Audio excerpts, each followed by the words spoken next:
Sir ఏపీలో elections తర్వాత జరుగుతున్న అల్లర్లను దృష్టిలో ఉంచుకొని ఒక స్పెషల్ ఇన్వెస్టిగేషన్ టీమ్‌ని అయితే ఏయడం జరిగింది సార్. అయితే ఇప్పుడు ఈ సిట్ ఒక నివేదికను 150 పేజీల నివేదికను ఈసీకి సమర్పించిందని చెప్తున్నారు. మరి ఈ నివేదికలో ఏముంది సార్? నిన్న సిట్ 13 మందితో సిట్ వేశారు. ముఖ్యంగా పల్నాడు, తిరుపతి అండ్ ఇక్కడ మన అనంతపూర్లో తాడిపత్రి, ఈ 3 ప్రాంతాల్లో జరిగిన అల్లర్లు మనకు తెలుసు. ఈ అల్లర్లకు సంబంధించి ఆల్రెడీ కొంతమందిని 2 ఎస్పీలను సస్పెండ్ చేశారు. అనంతపురం అండ్ పల్నాడు. తిరుపతి ఎస్పీని ట్రాన్స్ఫర్ చేశారు. తర్వాత ఇక్కడ పల్నాడు కలెక్టర్ని కూడా శివశంకర్ని ట్రాన్స్ఫర్ చేశారు. సో ఈ కొంతమంది ఇంకా సిఐల్ని వాళ్ళని కూడా సస్పెండ్ చేసింది ఆల్రెడీ. సో దీని మీద సిట్ వేశారు సమగ్రంగా. వినీత్ బ్రజ్వాల్ అని, ఆయన ఇంతకుముందు ఎస్ఐబి ఐజీగా ఉన్నారు. ఆయన ఆధ్వర్యంలో ఏసీ బోర్డులు ఎక్కువ మంది ఉన్నారు దీంట్లో. సో మొత్తంగా 13 మందితో సిట్టు 4 బృందాలుగా వెళ్ళిపోయి వీళ్ళు తిరిగారు. సో ఈ 150 పేజీలు ఇది టెంపరరీ నివేదిక. డీటెయిల్ నివేదిక మళ్ళీ ఇస్తారు. టెంపరరీ నివేదిక మాత్రం ఇప్పుడు ఇచ్చారు ప్రాథమికంగా. ఇది నిన్న డీజీపీకి వినీత్ బ్రజ్వాల్ అండ్ రమాదేవి వీళ్ళిద్దరూ వెళ్ళి ఆఫీసర్లు ఆయనకి సబ్మిట్ చేశారు, హరీష్ కుమార్ గుప్తాకి. సో ఆయన దాన్ని ఈసీకి పంపిస్తారనమాట. సో అందులో 150 పేజీల రిపోర్ట్ ఇచ్చా ఉన్నారు. దానికి సంబంధించి బ్రీఫ్గా ప్రెస్కి రిలీజ్ చేశారు.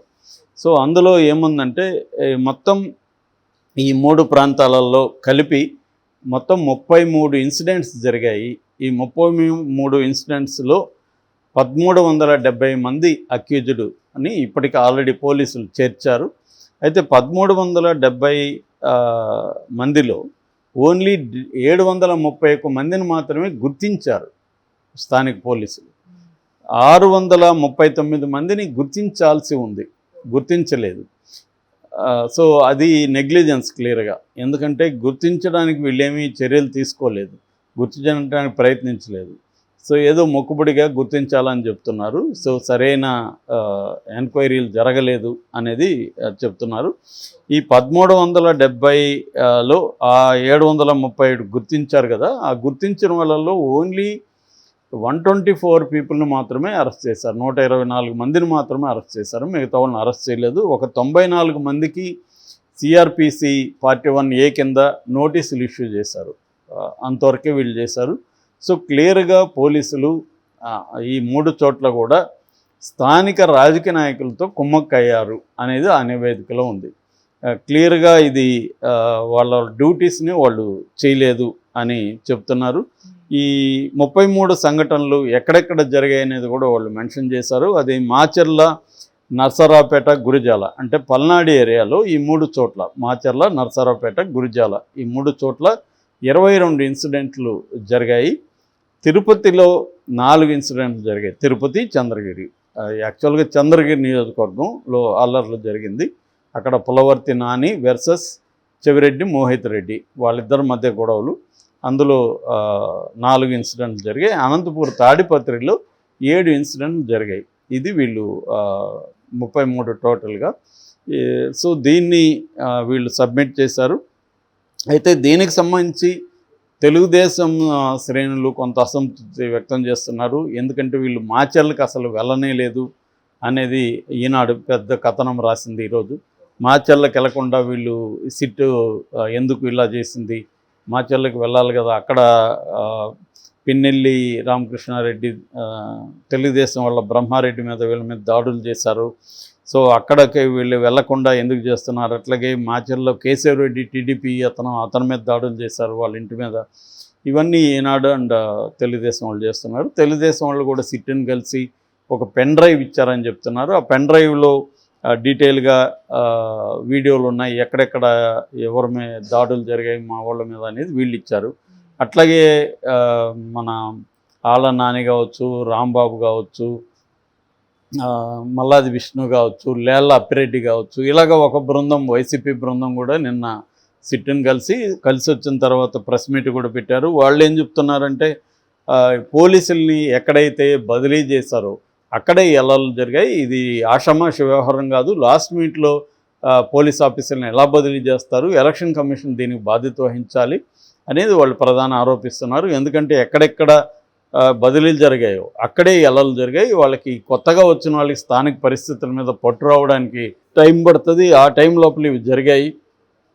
సో కింది స్థాయి ఎస్ఐలు, సిఐలు చాలా చోట్ల తెలుగుదేశానికి అనుకూలంగా ఉన్నారు. ఎలక్షన్ కమిషన్ కూడా తెలుగుదేశానికి అనుకూలంగా ఉంది. మేం కంప్లైంట్లు ఇస్తే మాత్రం ఎక్కడ పట్టించుకోలేదు. తెలుగుదేశం వాళ్ళు కంప్లైంట్ ఇవ్వగానే మా వాళ్ళని అరెస్టులు చేశారు. సో కాల్ డేటా పరిశీలించమని మేము సిట్ వాళ్ళని అడిగాము. మీకు అన్ని విషయాలు బయటకు వస్తాయి, అంటే ఎవరిని ప్రేరేపించారు ఏంటి కాల్ డేటాలో మీకు తెలుస్తుంది. సో దాన్ని చేయండి అని అడిగాము. అట్లాగే ఎలక్షన్ కమిషన్ తప్పులను కూడా మీరు చెప్పాలి, ఈ బదిలీలు కొత్తగా చేసిన తర్వాత చెప్పాలనేది కూడా అన్నారు అని వీళ్ళు ఇచ్చామని చెప్తున్నారు. సో రెండు వర్గాల్లో కూడా సిట్టు పని పట్ల అసంతృప్తి కనిపిస్తుంది. ఎక్కువగా తెలుగుదేశం శ్రేణుల్లోనే ఎక్కువ అసంతృప్తి కనిపిస్తుంది. అంటే మేబీ తమ వాళ్ళని అరెస్ట్ చేయకుండా వైసీపీ వాళ్ళని అరెస్ట్ చేయాలని వీళ్ళు కోరుకోవడంలో ఆశ్చర్యం లేదు. ఎందుకంటే ఇప్పుడు మనకి ఇట్లా మాచర్లలో కానీ తిరుపతిలో కానీ ఈ రెండు చోట్ల కూడా ముందుగా తెలుగుదేశం వాళ్ళే రెచ్చగొట్టారనే కథనాలు వినిపిస్తున్నాయి. ఇక్కడేమో తాడిపత్రులేమో వైసీపీ వాళ్ళు ముందుగా రెచ్చగొట్టారన్న కథనం వినిపిస్తుంది. ఎందుకంటే పెద్దిరెడ్డి అక్కడ కేతిరెడ్డి పెద్దిరెడ్డి ఆయన ఎప్పటి నుంచో వీళ్ళకి ఎదురుగా నిలబడి గట్టిగా పోరాడుతున్నాడు. అక్కడ జేసీ దివాకర్ రెడ్డి ఆయన ఏజ్డ్ అయిపోయారు, 85+. ఆయన పెద్దగా మాట్లాడడం కానీ బయటికి రావడం లేదు.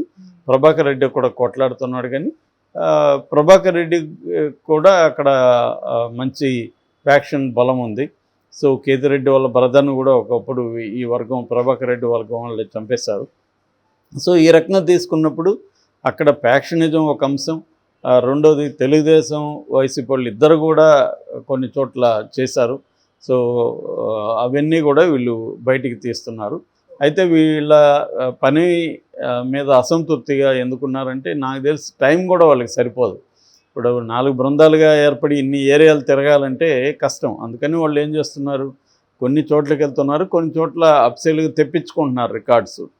అక్కడికి వెళ్లకుండానే అక్కడ పోలీస్ స్టేషను, అక్కడ సిఐ వాళ్ళ దగ్గర నుంచి ఇన్ఫర్మేషన్ తెప్పించుకుంటున్నారు ఆ ఫైల్స్. ఎందుకంటే ఇవాళ అన్నీ కూడా సాఫ్ట్ కాపీస్ ఉంటాయి కాబట్టి ప్రతి దానికి కంప్యూటర్లో ఉంటుంది కాబట్టి ఆ ఫైల్స్ని ట్రాన్స్ఫర్ చేయమని వాటిని చూసి వీళ్ళు 150 పేజీల నివేదిక 4 రోజుల్లో తయారు చేయడం అంత ఈజీ కూడా కాదు కదా, అదైతే చేశారు. టైం కూడా వాళ్ళు ఎక్స్టెండ్ అడిగారు. ఇప్పుడైతే ఇది ప్రాథమిక నివేదిక అని. అట్లాగే చాలా చోట్ల పోలీసులు ఏంటంటే ప్రజాప్రాతినిధ్య చట్టం పెట్టలేదు, ఆ సెక్షన్ కింద అక్రమాలు జరిగినప్పుడు అవి పెట్టలేదు. అట్లాగే ఎస్సీల మీద దళితుల మీద దాడులు జరిగినప్పుడు ఎస్సీ ఎస్టీ అట్రాసిటీస్ యాక్ట్ కూడా పోలీసులు పెట్టలేదు. అంటే ఏదో సింపుల్ సెక్షన్లో పెట్టేసి దుమ్మిలాగా పెట్టేసి చేసేశారు. క్లియర్గా పోలీసుల వైఫల్యం క్లియర్గా ఉంది. సో అందుకని ఇప్పుడు సిట్టు వాళ్ళంతా కూడా ఆదేశించింది ఈ సెక్షన్లంతా పెట్టుతూ మీరు మెమోలు వేయండి.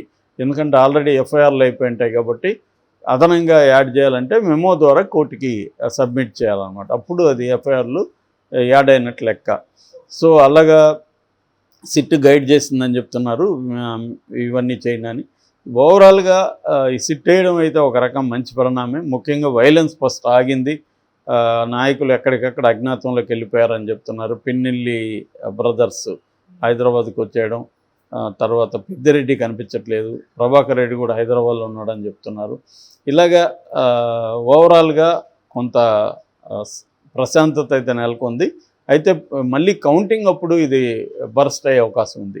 అందుకని కొత్తగా ఎస్పీలని తీసుకొచ్చారు, వాళ్ళు చర్యలు తీసుకుంటున్నారు. దాని తర్వాత పారామిలిటరీ బలగాల్ని దించారు, కేంద్ర బలగాల్ని. దీనివల్ల కొద్దిగా ఈ సెన్సిటివ్ ఏరియాస్లో కౌంటింగ్ అప్పుడు కూడా గొడవలు జరగకుండా